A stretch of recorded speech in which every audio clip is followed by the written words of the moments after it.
Wala naman akong narinig eh, na dinipensahan ni Chis Escudero yung kanyang sarili eh. Puro ho, si Martin Romualdez ang ano nito, ang mastermind nito. Si Martin Romualdez ang may kagagawa nito, di ba? Mary Jane Mary?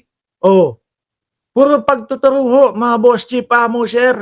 Kaya ngayon, halata ng taong bayan, etong dalawa, hindi makapagpaliwanag. Yung isa, nagtatago naman. Yung isa, panay pagtuturo naman ho. Mga bossing. Kaya ganyan ho talaga ang magiging reaksyon ng mamamayang Pilipino o ng taong bayan. Uulitin ko ha.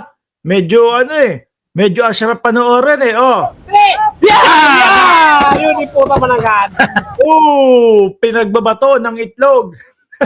Si Saldico. At etong si Chis Escudero. Ngayon no, mga boss. Oh. Kulong na yan! Kulong na yan! Kulong na yan!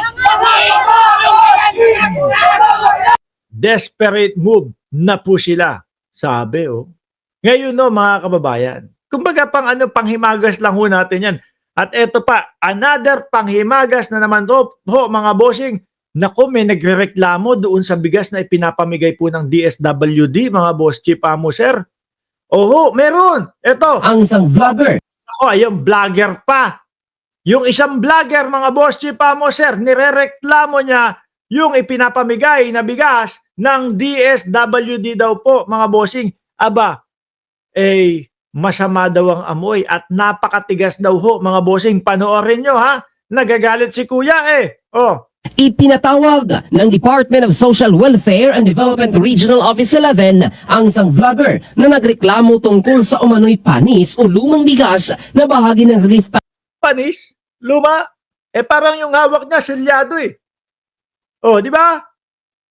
Yung hawak niya silyado ho, mga bossing. Acts ng ahensya. Kinilala ang vlogger na isang Narciso Lagungan, kilala bilang Boy Gutter Vlog. Ayos naman sa pangalan ni Sir. Boy Gutter Vlog. Ayos ha. Hindi kasi ho, mga kababayan, meron akong nakikita, mga vloggers ho, ang ginagawa nila, naglilinis ho sila. No? Naglilinis po sila doon sa kalsada. Hindi kaya ito si Boy Gutter ay kasama doon sa sa mga naglilinis ng kalsada. Pero matataas ho ang views nun. Ako, tuwang-tuwa ako doon sa mga vloggers na ganun eh. Bakit to, mga kababayan? Sabi ko, tingnan mo, nakakapag-vlog na sila, wala silang piniperwisyon tao, at the same time, nakakapaglinis pa sila, natutulungan pa nila yung mga motorista. Yung mga baha, alam niyo pinakasikat dyan, mga boss, si Renren.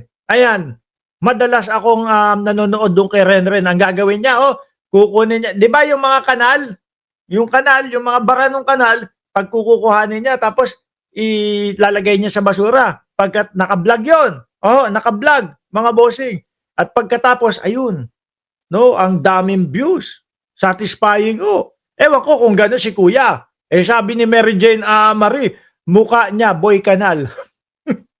Mukhang boy kanal daw si Kuya nagrereklamo po. Presidente sa Caraga, Davao Oriental, isa sa mga lugar Davao Oriental, okay, Davao. na lubhang naapektuhan ng sunod-sunod na lindol.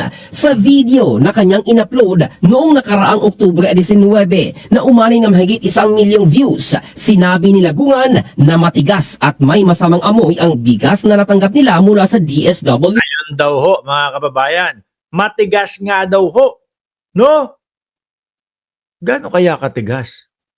Kasi, ewan ko, ako hindi ho ako nakakatikim pa ng matigas. Para sa akin pag galing ka kasi sa hirap, kagaya ko ho, mga boss chief mo, sir. Pag galing ka sa hirap, hindi mo na maintindihan o hindi mo na maipapaliwanag kung ano ba yung matigas o malambot dito, kung ano ba yung mabango o maano dito.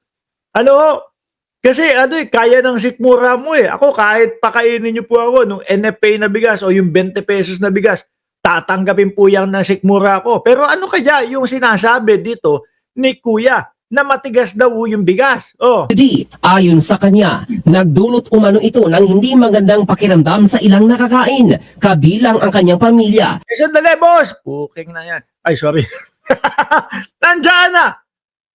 Nakasilyado pa yung hawak mo Mukhang hindi pa nagagalaw yung hawak mo Hiniling Paano mo masasabi na matigas yan at paano mo na masasabi na sumakit ang tiyan o nalason yung mga kapamilya mo? Linya sa ahensya na ipaliwanag kung gaano katagal nakaimbak ang naturang bigas bago ito ipinamahagi. Sa panig ng DSWD-11, Tingin ko tatagal yan ang isang taon di ba? Scramble, buksan mo Manong, naka-vacuum lang yan. pinaliwanag ni Regional Director Ayun, pinatawag, para ipaliwanag sa iyo yung kabugukan mo. Ruelo Aradanas na vacuum sealed rice ang ginamit ng bawat food pack upang maiwasan ang pagkapanis, peste at mapahaba ang shelf life ng mga relief goods. Yun naman, at least naintindihan mo na siguro. No, ganyan mga kababayan, lalo na yung kapag yung mga karne. Kami ang ginagawa namin doon, kunyari, di ba? Pag tinomo, ang gagawin namin, iba-vacuum namin yon para walang nakakapasok na kahit ano, kahit na yung mga insekto o kung ano-ano man. Kapag ka walang hangin, walang buhay. Di ba? Ayun, yung bigas, binakyum para hindi amagin, para hindi agad masira agad-agad. Pinaliwanag naman sa kanya. Wala siguro sa probinsya nung ganun, yung vacuum. Dagdag pa nito, bawat pamilya ay may karapatang tumanggap lamang ng isang food pack at napansin nila na tila hindi pa nabubuksan ang sako ng bigas na ipinakita ng vlogger sa kanyang video. Ayan, paano nga naman, di ba? Sige nga paano niya ipapaliwanag mga boss chief amo sir na sumakit yung kanya yung tiyan ng kanyang pamilya kung hindi pa bukas yun. O isa lang ang matatanggap ng kada pamilya. Ano yung tinutukoy niya na kinain niya? Sabi ni Dennis, kahukom, mga walang kokote yan. Kaugnay nito, nagpulong na si Aradanas at Lagungan nitong Miyerkules, kung saan niluto mismo ng direktor ang bigas mula sa parehong food pack na dala ng vlogger. Siya pa nagdala nun, kung parehas na parehas, para walang masabi na, iba naman kasi yung pinapamigay nyo Hindi naman ito yung mga pinapamigay nyo. Yung pinamigay nyo, matigas talaga Itong pinakain nyo sa akin. So, yun mismo, yung dala niya, ang niluto. At sabay nilang kinain upang ipakita ang kalidad ng bigas. Nauunawaan umano ni Aradanas ang saloobin ng vlogger at tiniyak ang patuloy na pagbibigay ng DSWD ng tulong sa mga apektadong pamilya gamit ang parehong food packs. Grabe naman, kapag kayo mga ganyan, aalamin nyo muna kung bakit. Hindi, kasi kapag kayo naka-vacuum sealed talaga, mga boss si Pamo, sir, parang bato yun No, syempre magiging parang yun, isang buong solid mga kababayan. Na sinisiguro ang kalidad at kaligtasan ng mga ito. In the heart of changing lives. Pagka ganyan, alamin nyo muna o kaya buksan nyo muna para hindi kayo nagmumukhang tanga. Di ba? Magreklamo ka, ayan, maibabalita ka pa o magtatawanan pa sa iyo. Baka pag napanood pa ng mga kapitbahay mo, pagtawanan ka pa, niyang mga yan. Di po ba mga kababayan? Anyway, alisin ko na yan. Diyos ko po, walang kakwenta-kwentang reklamo.